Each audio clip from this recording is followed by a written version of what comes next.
Oke, assalamualaikum warahmatullahi wabarakatuh.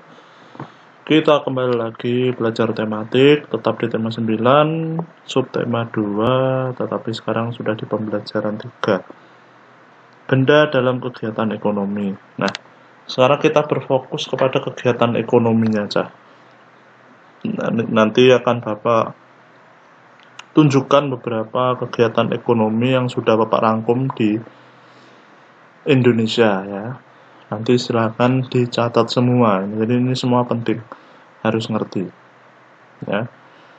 Bapak merangkumnya menjadi 8. Ada 8 kegiatan ekonomi yang umum dilakukan di negara kita ini. Ya, nanti silakan dicatat. Ini semua penting ya.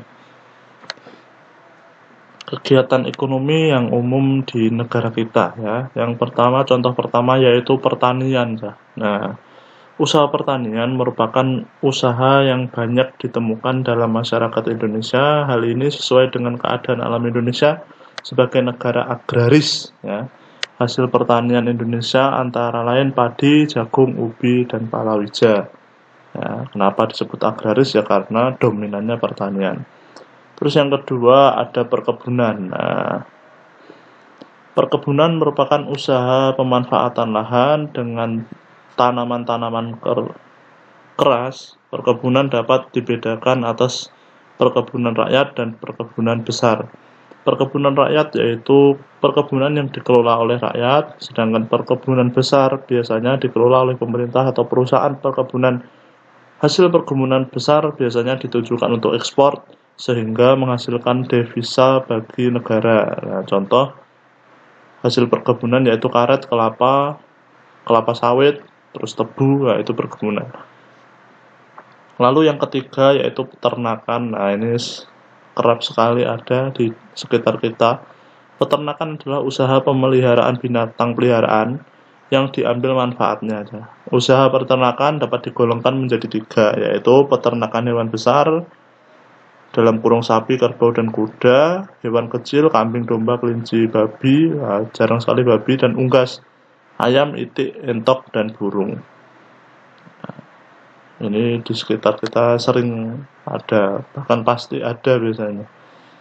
Terus yang keempat yaitu perikanan. Nah, ini usaha perikanan dalam hal ini adalah usaha perikanan darat, yaitu usaha memelihara ikan di perairan darat dengan cara membuat kolam sendiri. Jadi kolamnya buatan. Perikanan darat meliputi perikanan air tawar dan perikanan air payau. Contoh hasil perikanan air tawar misalnya ikan gurame, nila, bawal, lele. Yang air payau contohnya ikan bandeng.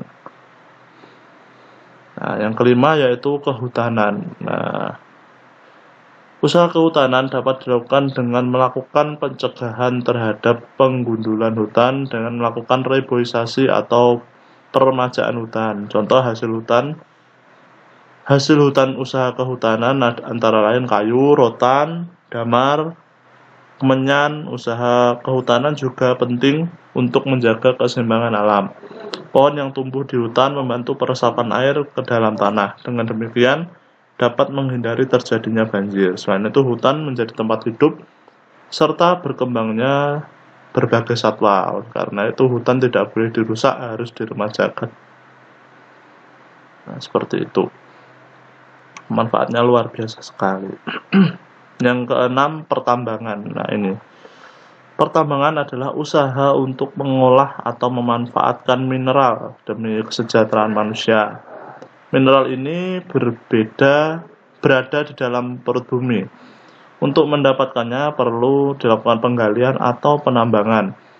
Contoh hasil tambang antara lain emas, minyak, bumi, batu bara, dan lain-lain ya. Lalu yang ketujuh, perindustrian. Nah, ini pernah Bapak singgung. Industri adalah usaha atau kegiatan mengubah bahan mentah menjadi bahan setengah jadi atau bahan jadi.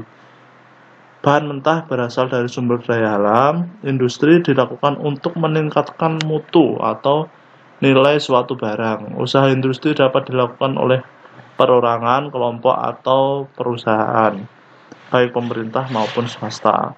Contoh hasil industri adalah benang menjadi pakaian, ikan menjadi ikan kaleng ya, terus karet menjadi ban. Nah, itu industri. Yang kedelapan adalah perdagangan. Nah, ini yang sering sekali. Perdagangan adalah kegiatan yang bertujuan menyalurkan barang dan jasa ke produsen, dari produsen ke konsumen. Barang yang diperdagangkan merupakan hasil-hasil pertanian, peternakan, perikanan, hutan, dan barang-barang hasil industri.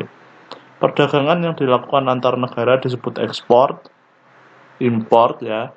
Ekspor adalah usaha mengirim dan menjual barang ke luar negeri, dan impor usaha memasukkan atau membeli barang dari luar negeri. Nah, itulah. Yang ke-9 yaitu jasa. Nah, ini jasa. Tidak ada barang ya. Usaha jasa adalah usaha menyediakan jasa, bukan produk benda ya, atau barang, untuk mendapatkan keuntungan atau laba. Nah, ini digambar ada gambar pemandu wisata. Nah, ini juga jasa ya.